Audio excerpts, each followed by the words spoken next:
સોનેરી ચકલીની જાદુઈ ભેટ। આરવ એક ખૂબ જ માયાળુ છોકરો હતો। એક દિવસ તે પોતાના બગીચામાં રમી રહ્યો હતો ત્યારે તેણે ઘાસમાં એક નાની ચકલીને જોઈ। તે બિચારી ઉડી શકતી નહોતી કારણ કે તેની પાંખમાં ઈજા થઈ હતી। આરવને ચકલી પર દયા આવી। તેણે હળવેથી ચકલીને પોતાના હાથમાં લીધી અને તેને પાણી પીવડાવ્યું। તેણે ચકલીની પાંખ પર પાટો બાંધ્યો અને તેની ખૂબ જ સંભાળ રાખી। થોડા દિવસો પછી ચકલી સાજી થઈ ગઈ। અચાનક એક ચમત્કાર થયો।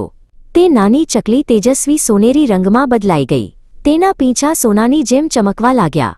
તે એક સોનેરી ચકલી હતી જેનું નામ સોના હતું।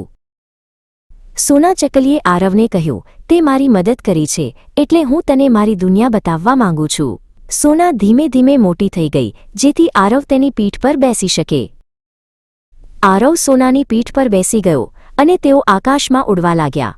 તેઓ ઊંચા પહાડો અને સુંદર નદીઓ પરથી પસાર થયા। આરવને પક્ષીની જેમ ઉડવાની ખૂબ મજા આવી રહી હતી। તેઓ સોનેરી ટાપુ પર પહોંચ્યા। ત્યાંના ઝાડના પાંદડા સોનેરી હતા અને નદીનું પાણી મોતી જેવું ચમકતું હતું। સોનાએ આરવને આ જાદુઈ ટાપુની સફર કરાવી।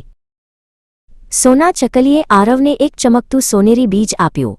તેણે કહ્યું, આ તારી દયાની ભેટ છે। આ બીજ તારા બગીચામાં વાવજે, તેનાથી તારી દુનિયા હંમેશા ખુશહાલ રહેશે। સાંજ પડવા આવી હતી એટલે સોના આરવને પાછી તેના ઘરે લઈ આવી। આરવે સોનાનો આભાર માન્યો। સોનાએ ફરીથી નાનું રૂપ ધારણ કર્યું અને આકાશમાં ઉડી ગઈ। આરવે તરત જ તે સોનેરી બીજ પોતાના બગીચાની મધ્યમાં વાવ્યું।